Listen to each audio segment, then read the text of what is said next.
everybody, thanks so much for stopping by. Today I'm going to show you how I do my watercolor and my doodle combinations.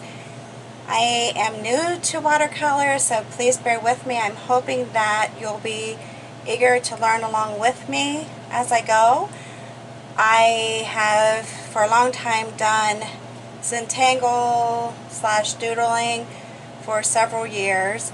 Kind of put it aside for a while because I really would like to do something with it that I can actually sell. But then I came upon this technique where you do the watercoloring and then you add the drawing to it, which is right up my alley. I am in love with it.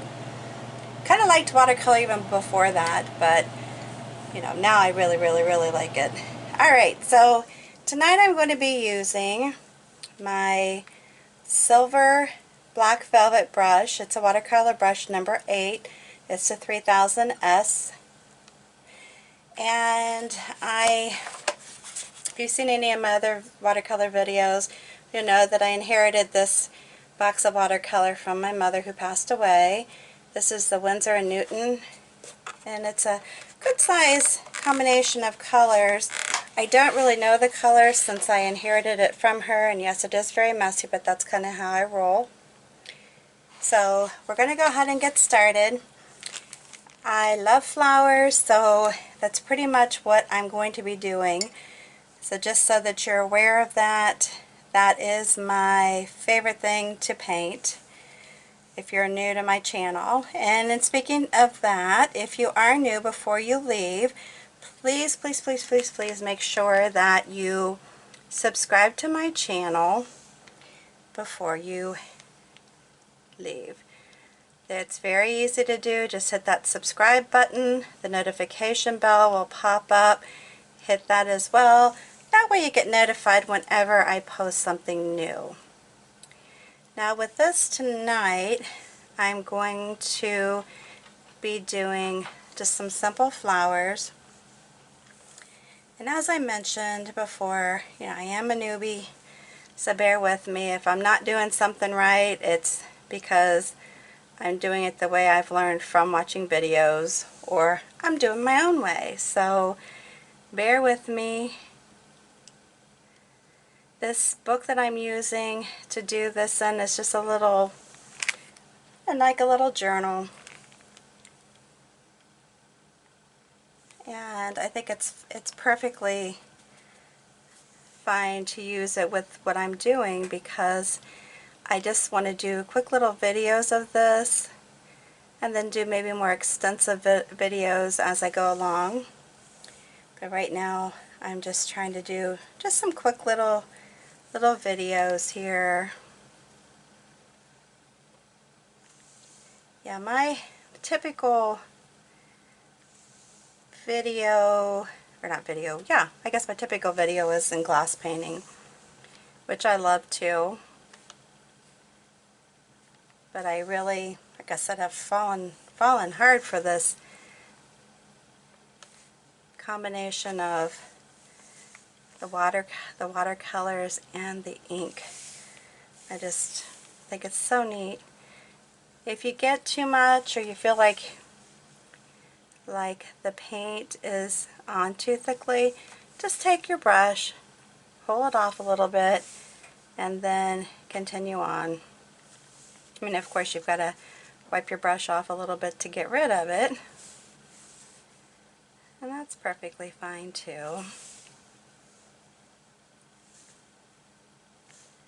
I just want there to be a little bit of a color combination here because of the flowers that I'm going to be painting. It's also fun just to put color on the paper and then draw on it once you do that and not really have a plan. Alright, so let me dip into here and then you'll see basically what my train of thought is with this. Just using various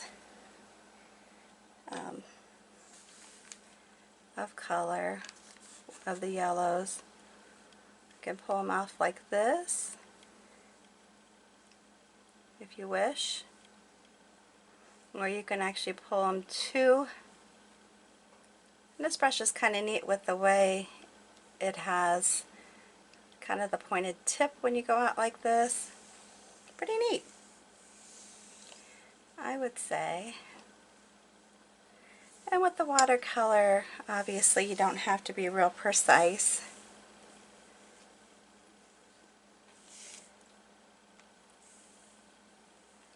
Doesn't have to be perfect, it can be more abstract. You could actually use, now let me go, let's see, I think on these I pulled them away. See, it actually creates a different look depending on which direction you go with your brush.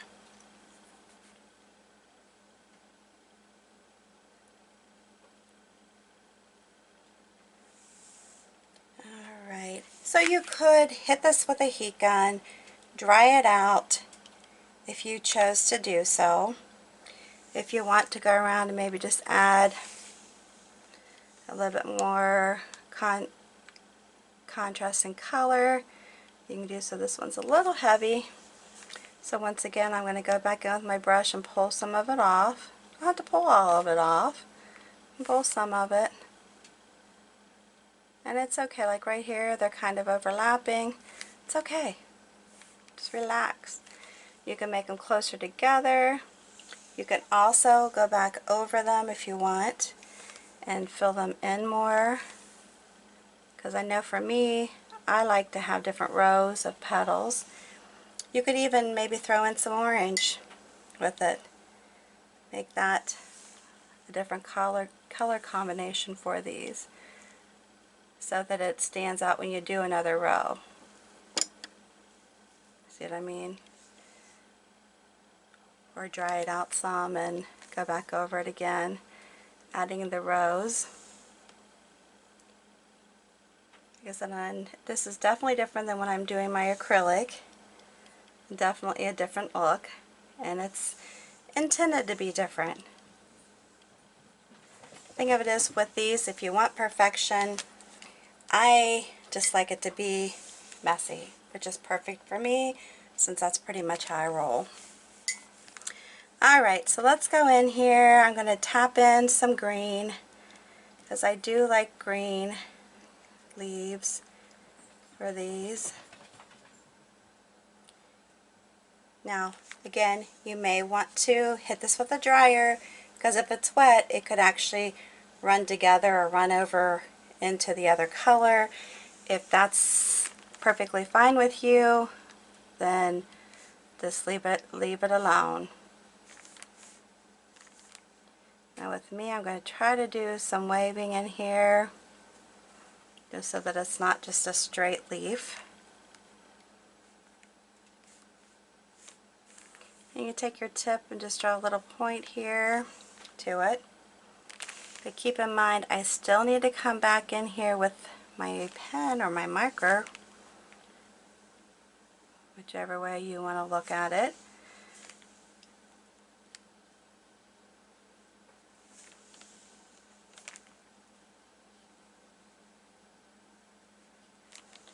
And again, you can come back in, take off some of this if you think it's too much water,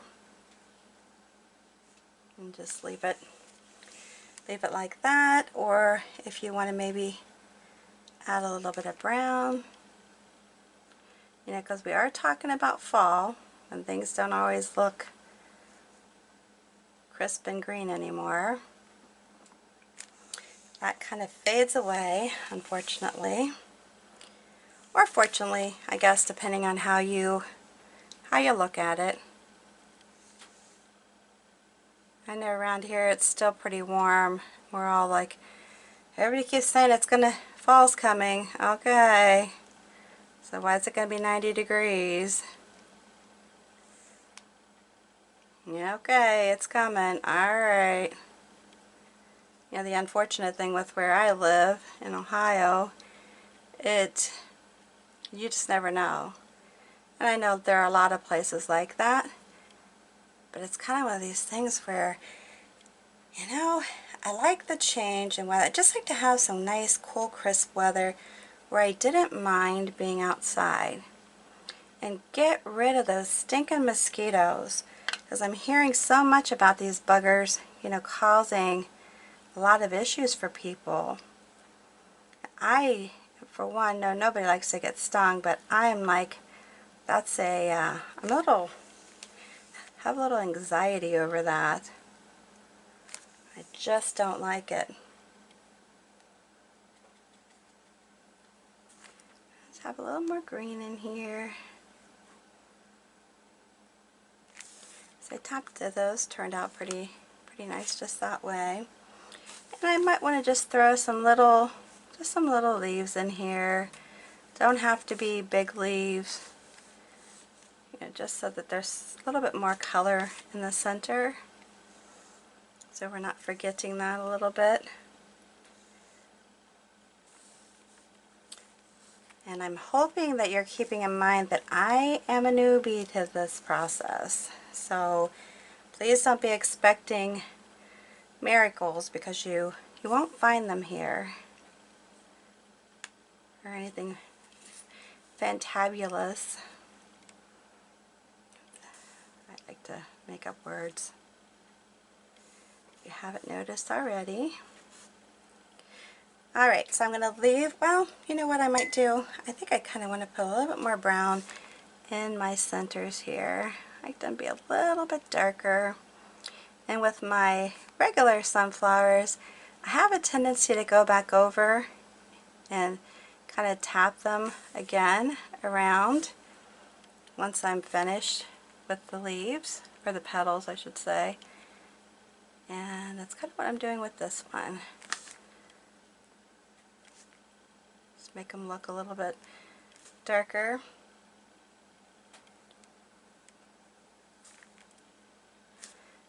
In one of my next videos I'll show you more what I'm talking about as far as just letting the color kind of go, and then you draw over that. Alright, so I'm going to go ahead and hit this with a heat gun. Okay, now I'm going to go ahead and draw on this, and I believe it goes this way. I am using the Faber-Castell pen. It's the Pitt Artist pen. And I'm going to go ahead and draw. And now you'll see here kind of an oopsie, because I did have a lot of water, so when I hit it with the gun, the heat gun, I was trying to control it and it didn't, but that's okay. We're going to draw over it anyways. Alright, so I'm going to go up in here and just do some light drawing. Now when you're doing this, you can, you know, make sure that you draw on every single leaf that you've painted, or you can just hit some of them. Doesn't have to be every, some people will outline the leaves. I'm just going to do this on these. I don't have to outline them, I'm just going to draw. Now, like I said, I can go ahead and outline around them if I wish, but I'm choosing not to with these. I'm just going to draw some nice little lines on them, making them all the same, or similar. Obviously they're not necessarily shaped the same.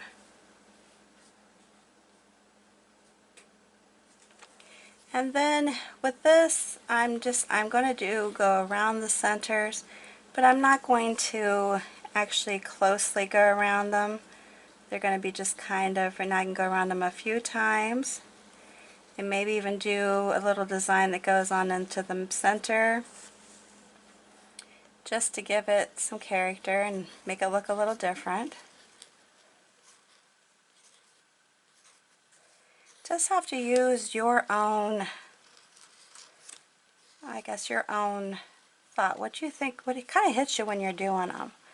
You know, do I want to do some kind of a silly design on them, or do I want to just outline them a little bit and call it a day?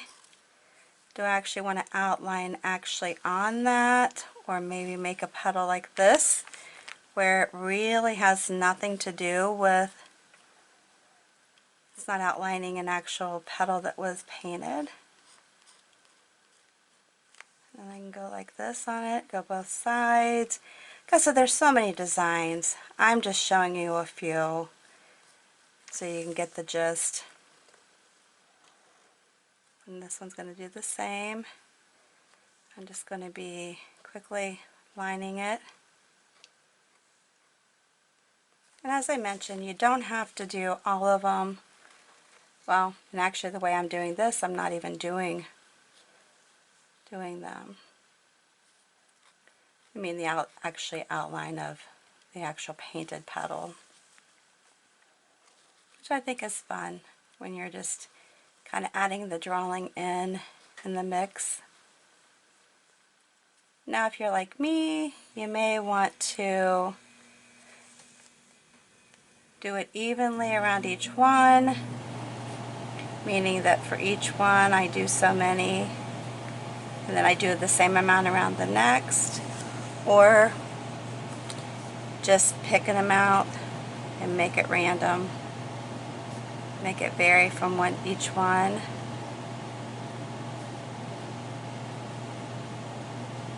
And it doesn't even have to be the same design.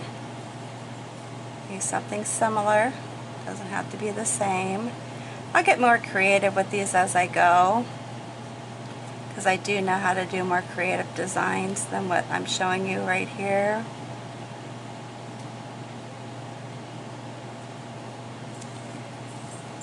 And then step back and look at it. Okay, now I feel like I need to put something else somewhere? Like in the center here, you can draw little circles. I love circles and tend to fill those in. These are kind of my filler design. Oh no. Got a dog that's going to start barking here again. Hey, shh. Sorry about that. Trying to convince my dog to be quiet till I can get this video done, and then she's going to start back up again. Alright, so just kind of looking around, see if there's any other spots I can add some circles to, and just make them, like I said, little fillers. You can even come out like this around some of the design and just randomly place them like they're just kind of there. You understand what I mean?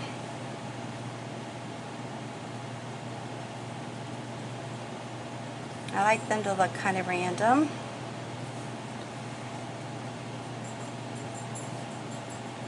Like they don't really have any special reason to be there, but they're just kind of there.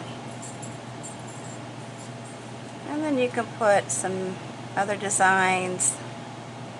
I like to do little flowers that are kind of out in the open like that. I like to work in threes.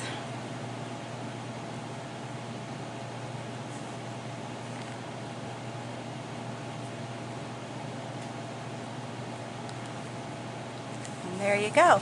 I'm just going to leave it at this for right now. I think it turned out nice. I really enjoy doing this type of painting, and will continue to be doing this. If you like this, make sure you give me a big thumbs up. Make sure if you didn't do it already that you subscribe to my channel. I would certainly appreciate that. And until the next video, I hope to see you then. Have a good one.